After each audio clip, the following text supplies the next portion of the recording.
Thank you. Now speaking with a tie on, yes. Your Excellencies, colleagues from Europe, colleagues from Armenia, hosts from Armenia, thank you for the opportunity to speak to such a great audience, and thank you to our Armenian Association of Justice for hosting us. We are looking forward to the coming days. I speak here in my capacity of being the president of the EAJ. I will not repeat the speeches you just heard, but I think I wrote the name right. I was very impressed with the speech of Alina Gülaiman, and I noticed what you said about the situation here in Armenia, and the hope that we would intervene in concrete cases. I'll come back to that. I noticed that a lot of the audience is new faces, and therefore I'll speak a little about our organization, the EIJ. The EIJ is a regional organization within the international organization of judges. The object of our organization is to strengthen and support the rule of law, as well as judicial independence and impartiality within the European scope in all member states. We've got 44 members, including associations from all EU countries. That makes EAJ to far the largest organization of judges in Europe. We have a meeting tomorrow. Most of us will be present. Lots of new delegations, the first time in an EAJ meeting. We meet regularly 2 times a year, and between the meetings we ask by member associations to support their fight for independence and judiciary and the rule of law in their country. Let me emphasize that EIJ is not proactive. We are reactive in the sense that we are not seeking our problems, but supporting countries and problems. That means we try to assist members who ask for our help. Typically, this takes form in a resolution, as we'll make tomorrow, or a letter from the board or from me, outlining the problem, sometimes directed to the government responsible for the situation. We also act active outside our meetings. All 3 board members are engaged in European work in favor of rule of law. We've got permanent working groups. Let me mention the working group on the situation on member states.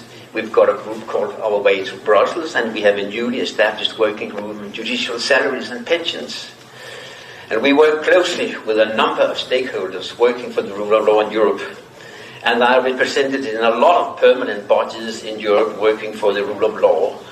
I will not mention all the bodies with all the abbreviations, ECJ, NCJ, and I could go on. But let me also mention that we have established a close, or anyway, a relationship to the EU Commission, and we work together with the EU Commission on the annual Rule of Law report. The permanent working group has made a draft for the 2025 report with help from you, from most of the members who have filled out questionnaires about the situation in their respective countries. It is for sad reading. You will find bigger and smaller problems in most countries. Because the situation for the judiciary is challenged in Europe to a greater or lesser degree in most European countries. In too many countries, the judiciary is caught between the executive and the legislative. The 2 other powers use individually or together their power to suppress the power that is meant to control them. And the press helps them too. Let me mention the worst example we've had. In 2016 and years after, we saw the worst example in Turkey, where thousands of our colleagues were dismissed from their jobs and imprisoned overnight. None of them are left judges, and their president is still in prison, and the Turkish Association of Judges also has been dissolved by the government.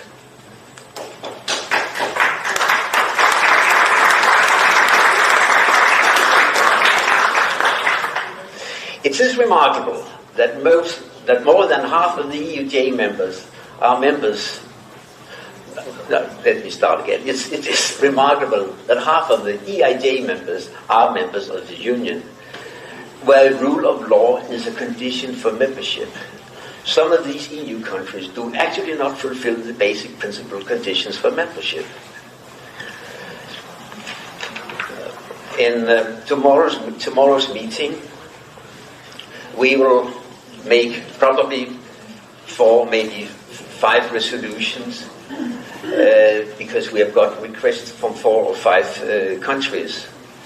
At our last meeting in Cape Town, we adopted 3 resolutions, one on Sweden, one on Bulgaria, and one on Armenia. The first one on Sweden was about a very strange system with individual salaries for judges. The other one on Bulgaria was about the security and the integrity of the electronic voting system. And the one on Armenia was about the misuse of disciplinary procedures against judges. At our meeting tomorrow, our colleagues are invited to tell about what has happened since, about have it had any consequences, if any. Many of the EIJ resolutions concern remunerations and structure of courts and in particular judicial councils. We have often pointed out, and we will do that tomorrow too, that a proper remuneration for judges is an essential element for an independent judiciary. In recent years, we have adopted resolutions on, let me mention, Croatia, Bulgaria, Slovenia, Lithuania, Slovenia, and Hungary. And tomorrow, we will certainly adopt a new resolution in the same area on Hungary. The lack of independence when it comes to judicial council is a recurring problem in many countries, and we have adopted a lot of resolutions in this respect. Also, the composition of the council is a recurring problem. I could mention here, at least I will not do that, but I could mention at least 10 countries we have made resolutions about for the last years. But tomorrow, I'm sure we will adopt another resolution at the same issue on Italy. Well, it should not all be that sad. And let me mention one good example. I shall not, it could be a bit of a mouthful, so I'll be careful, but I will not talk about a success, but I will talk about a positive story. And that's Poland. Because Poland has been one of the most serious cases in Europe and has been on the agenda for EIJ for many years. And EIJ has been particularly active in the Polish question. I can thank my predecessors for that. Jose Matos, who's not present today, and Duro Sessa, for their work. They have actually support and been vocal about the initiative that has led to the European Court speaking out in such severe terms against the former Polish government's so-called But let me emphasize one thing. The reason why EIJ has interacted with government is not at least due to the fact that the Polish Association of Justice Justitia has requested our help and assistance from the beginning, when the previous government started undermining the rule of law. And Justitia has been very active in digital. It's a brave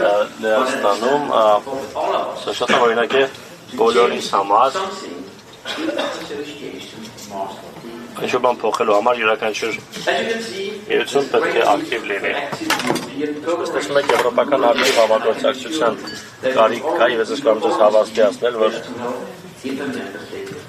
անդամպետությունները եթե դիմեն մեր օգնությանը, մենք միշտ փորձենք օգտակար լինել շնորհակալություն։ Որտեղ որ կազմել է, էլի, որտեղ ես մաս օգտագործում եմ։